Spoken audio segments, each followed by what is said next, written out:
Audio Jungle. Audio Jungle.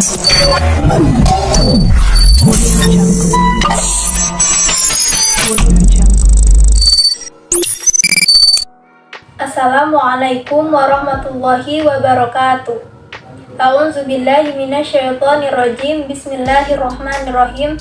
Alhamdulillahirabbil alamin wa bihi nasta'in wa ala umuri dunya waddin. Assalatu wassalamu ala asrofil anbiya'i wal mursalin wa ala alihi wa sahbihi ajma'in. Amma ba'du. Yang terhormat Bapak Sanawi SAGMA selaku dosen pengampu mata kuliah metodologi studi Islam dan teman-teman yang saya banggakan. Sebelumnya perkenalkan nama saya Intan Sri Wahyuni dengan NIM 211420049 dari kelas 1B Perbankan Syariah. Di sini saya akan mempresentasikan tentang karakteristik ajaran Islam dalam bidang ilmu dan kebudayaan. Supaya teman-teman semua lebih mengetahui bagaimana sih karakteristik ajaran Islam dalam bidang ilmu dan kebudayaan itu, simak ya penjelasan berikut ini.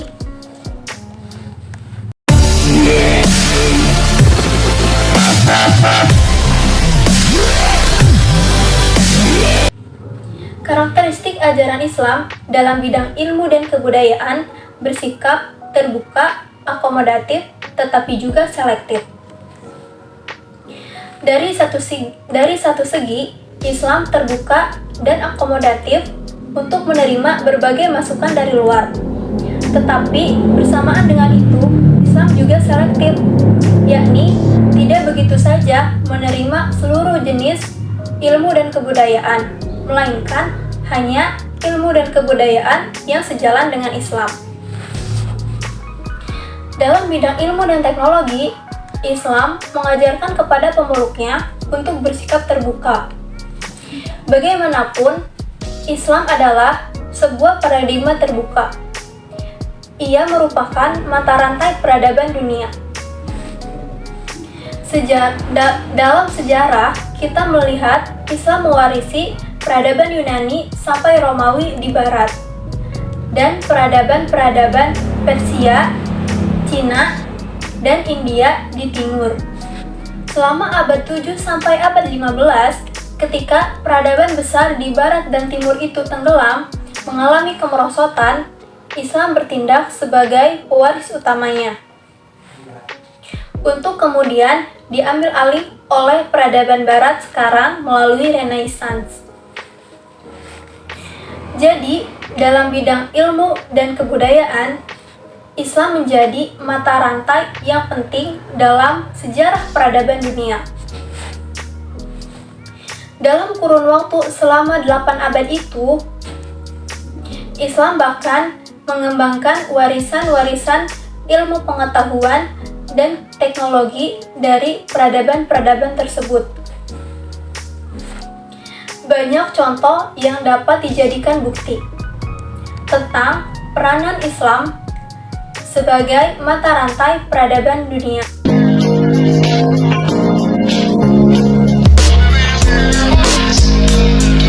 Islam misalnya mengembangkan matematika India, ilmu kedokteran dari Cina, sistem pemerintahan dari Persia, logika Yunani, dan sebagainya.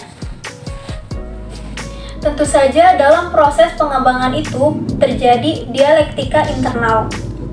Jadi, untuk pengkajian tertentu, Islam menolak logika Yunani yang sangat rasional untuk digantikan dengan cara berpikir intuitif yang lebih menekankan rasa, seperti yang dikenal dalam tasawuf. Dan dengan proses ini pula, Islam tidak sekedar mewarisi, tetapi juga melakukan enrichment dalam substansi dan bentuknya. Melalui inilah, Islam akhirnya mampu menyumbangkan warisan-warisannya sendiri yang otentik.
Karakteristik Islam dalam bidang ilmu pengetahuan dan kebudayaan dapat pula dilihat dari 5 ayat pertama surat Al-Alaq yang Allah Subhanahu wa taala turunkan kepada Nabi Muhammad SAW.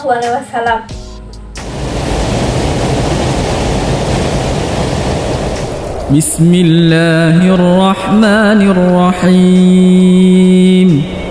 Iqra' bismi rabbikal ladzi khalaq. Khalaqal insana min 'alaq. Iqra' wa rabbukal akram. Alladzi 'allama bil qalam. 'Allamal insana ma lam ya'lam. Pada ayat tersebut terdapat kata Iqra yang diulang sebanyak 2 kali. Kata tersebut menurut Ahmad Baikuni selain berarti membaca dalam arti biasa, juga berarti menelaah, mengobservasi, membandingkan, mengukur, mendeskripsikan, menganalisis, dan penyimpulan induktif. Semua cara tersebut dapat digunakan dalam proses mempelajari sesuatu. Hal itu merupakan salah satu cara yang dapat mengembangkan ilmu pengetahuan. Islam demikian kuat mendorong manusia agar memiliki ilmu pengetahuan dengan cara menggunakan akalnya untuk berpikir, merenung, dan sebagainya. Demikian pentingnya ilmu, hingga Islam memandang bahwa orang yang menuntut ilmu sama nilainya dengan jihad di jalan Allah Subhanahu wa taala. Islam menempuh cara demikian karena dengan ilmu pengetahuan tersebut, seseorang dapat meningkatkan kualitas dirinya untuk meraih berbagai kesempatan dan peluang. Hal demikian dilakukan Islam karena informasi sejarah mengatakan bahwa pada saat kedatangan Islam di tanah Arab, masalah ilmu pengetahuan adalah milik kaum elit tertentu yang tidak boleh dibocorkan kepada masyarakat umum. Hal demikian sengaja dilakukan agar masyarakat tersebut bodoh yang selanjutnya mudah dijajah, diperbudak, dan disimpangkan keyakinannya, serta diadu domba.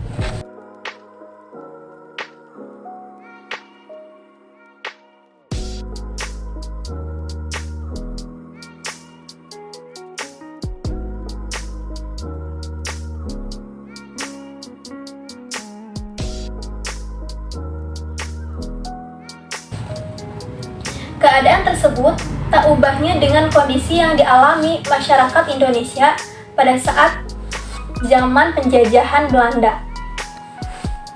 Sekian yang dapat saya sampaikan mengenai karakteristik ajaran Islam dalam bidang ilmu dan kebudayaan.